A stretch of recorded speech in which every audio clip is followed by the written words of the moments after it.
అకాల వర్షం అన్నదాతలకు కన్నీరు మిగిల్చింది. జోరు వర్షానికి వరి ధాన్యం కొట్టుకుపోయి రైతులకు అపార నష్టం వాటిల్లింది. కరీంనగర్, జగిత్యాల జిల్లాలో కొనుగోలు సెంటర్లలో వడ్లు తడిచిపోయాయి. మామిడి కొమ్మలు విరిగిపోయి కాయలు నేలరాలిపోయాయి. అధికారులు సకాలంలో కొనుగోలు పూర్తి చేయకపోవడం వల్లే ఇప్పుడు అకాల వర్షానికి తాము నష్టపోవాల్సి వస్తోందని రైతులు ఆరోపిస్తున్నారు. ఇక పంట నష్టంపై బొమ్మకల్ గ్రామం నుంచి మరిన్ని డీటెయిల్స్ వెంకటేష్ అందిస్తారు. అకాల వర్షం మరోసారి కరీంనగర్ ఉమ్మడి జిల్లాను అతలాకుతలం చేసింది. నిన్న రాత్రిపూట భారీ గాలి దుమారంతో కూడిన వర్షం పడడంతో అనేక చోట్ల చెట్లు విరిగిపడ్డాయి, కరెంటు స్తంభాలు నేలకొరిగినాయి. మరొక వైపు ధాన్యం కొనుగోలు కేంద్రాల్లో ఇంకా కొనగా మిగిలిపోయిన వడ్లన్నీ కూడా తడిసిపోయినాయి. ప్రజెంట్ మనం కరీంనగర్ రూరల్ మండలం బొమ్మకాల గ్రామంలో ఉన్నాం. ఈ గ్రామంలోని కొనుగోలు సెంటర్ దగ్గర ఈ వడ్ల కుప్పలన్నీ కూడా తడిసిన విజువల్స్ చూడొచ్చు మనం. ఇక్కడ రైతుకు సంబంధించిన ధాన్యం కొనకపోవడంతో ఈ పరదాలు కప్పినా కూడా నీళ్ళన్నీ కూడా బయటకు వచ్చి మొత్తం ఇక్కడ నీళ్లు వస్తూ ఉన్నాయి. ఇక్కడ కుప్పల నుంచి మొత్తం నీళ్లు ఇంకి ఇక్కడ మనకు నీళ్ళన్నీ కూడా ఇట్లా కారుతా ఉన్న పరిస్థితి ఉన్నది. చాలా వరకు ఇక్కడ కుప్పలన్నీ కూడా వాళ్ళ దగ్గర ఉన్న పరదాల సాయంతో కప్పి పెట్టుకున్నారు. కానీ అవి కూడా ఓపెన్ చేస్తే దాని కిందికెళ్ళి కూడా నీళ్లు వస్తాయి. ఈ తడిసిన వడ్లు మళ్ళీ ఆరితే తప్ప అమ్మే పరిస్థితి లేదు. ఈ గ్రామానికి సంబంధించిన రైతులు ఉన్నారు, వాళ్ళని అడిగి మరిన్ని తెలుసుకుందాం. ఎన్ని గంటలకు పడ్డది వాన? నిన్న 7 గంటల నుంచి తెలంగాణ పడ్డది వాన. బాగా పడ్డదా? బాగానే పడ్డది. బాగానే అనేక ఉరుముడు మెరుచుడు బాగా పడ్డది వర్షం. దాంతో బాగా ఇబ్బంది. రాత్రి నిద్రలేదు, కరెంట్ కూడా లేదు. రాత్రి బాగా ఇబ్బంది అయింది మాకు. ఎన్ని నడిచినాయి వడ్లు ఇక్కడ? వడ్లు బాగానే తడిచినాయి. రైతులకి అన్న వడ్లు పోయినాయి మననే. ఉన్నోళ్ళే బాగా తడిచినాయి వడ్లు. పరదలు ఏది కప్పినా కానీ అనే గాడుపు, వాన, కరెంట్ లేదు, పోర్లు వేని అవి వేని బాగా ఇబ్బంది ఉన్నది మాకు. ఎందుకు లేట్ అయింది? ఇంకా ఎందుకున్నాయి వడ్లు? ఎందుకు లేట్ అయిందంటే అందరూ ఒకసారి వస్తాయా సారు? ఊరి వెనుక ముందు వరి కోసులు చేసులు మిషన్లు దొరకదా చెప్పనా? వాళ్ళ బారదన రావద్దా, లారీ ఖాళీ కావద్దా, అవు అట్లా. అందు గురించే మాకు బాగా లేట్ అయింది. లేట్ అవుతాయి. ఇక నిన్న కొన్ని నింపే వరకు కొన్ని వడ్డ అక్కడ తడిచిపోయినాయి. తడిచిన పడతా ఇప్పుడు తీసిన పొద్దుగల జోకిన సంచులు కూడా తడిచినట్టున్నాయి. జోకిన సంచులు 20 సంచులు అవి తడిచినాయి.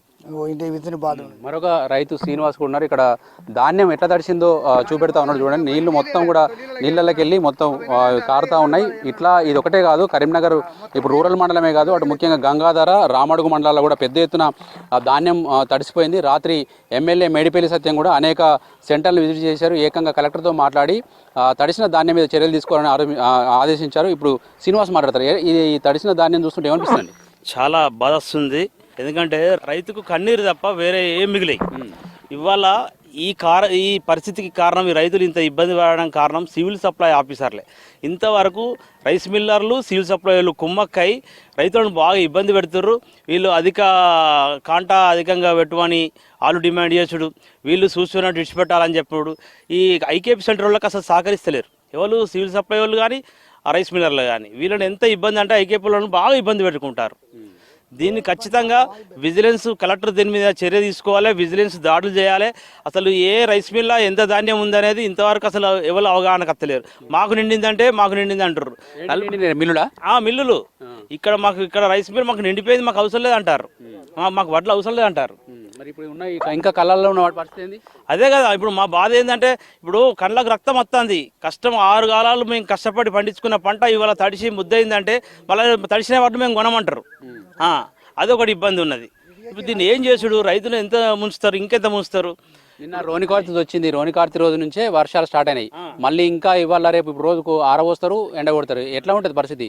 అదే కదా, ప్రతి రైతుకు తెలుసు, జనానికి తెలుసు, రైస్ మిల్లర్లు తెలుసు, వర్షం రోడ్డులో వర్షం పడుతుంది అన్న విషయం తెలుసు. మాకు ఒక 5 రోజులు మధ్యలో ఆపిర్రు భారతాన్ని ఇచ్చాడు. 5 రోజులు ఇవ్వకపోతే ఇచ్చేస్తే ఇప్పటికీ మా వడ్లు మొత్తం పోయేటి, ఈ తడకపోయేటి కదా. అందుకే మేము దీన్ని బాగా సీరియస్గా తీసుకుంటున్నాం. 2 సార్లు ధర్నా చేసినాం మేము రోడ్డు మీద, బైఠాయించినాం. రైస్ మిల్లర్లు తీసుకోవాలని చెప్పి డిమాండ్ చేసినాం. అయినప్పటికీ కూడా వాళ్ళు తీసుకోకపోవడం వల్ల మాకు ఇంత నష్టం జరిగింది. ఇప్పుడు ఇంకా కొద్దిపాటి కుప్పలే కనిపిస్తున్నాయి కదా, ఇవి తీయాలంటే ఒకరోజు సరిపోతుందా? 3 రోజులు పడుతుంది, ఇంకొక 3 రోజులు పడుతుంది. 7-8 లారీలే ఉన్నాయి మాకు. బొమ్మకల్కు 7-8 లారీలు అయితే ఇప్పటికీ ఆయన ఇక్కడ మా రైస్ మిల్లు తీసుకుంటే ఇప్పటికి మాకు మా సమస్య అసలు ఉండకపోయేది. ఇంకొక సెంటర్ ఉంది కదా, అక్కడ పరిస్థితి అది కూడా తడిచినాయి, అక్కడ కూడా తడిచినాయి, ఆడ తడిచినాయి, ఈడ తడిచినాయి. వీళ్ళు సివిల్ సప్లై వాళ్ళకు అసలు ఆజమాయిషి లేదు. వాళ్ళు చెప్పిందే రాజ్యం. ఇప్పుడు రాత్రి గాలివాన్ వచ్చింది కదా, ఇంకా వడ్లు కాకుండా ఏం నష్టం జరిగింది ఊర్లో? మొత్తం పోల్లు ఇరిగినాయి, కరెంట్లు మొత్తం పోయింది, మామిడికాయలు రాలిపోయినాయి, బాగా నష్టమే జరిగింది, చెట్లు ఇరిగినాయి. ఇది బొమ్మకాల రైతుల ఆవేదన అయితే స్పష్టంగా కనబడుతుంది. ఓవరాల్ గా 2 రోజుల పాటు కురిసిన భారీ వర్షాలు, గాలి దుమారం కరీంనగర్ కు తీవ్ర నష్టాన్ని కలిగించాయని చెప్పొచ్చు. కెమెరామెన్ కవికుమార్తో వెంకటేష్, V6 న్యూస్, బొమ్మకల్ నుంచి.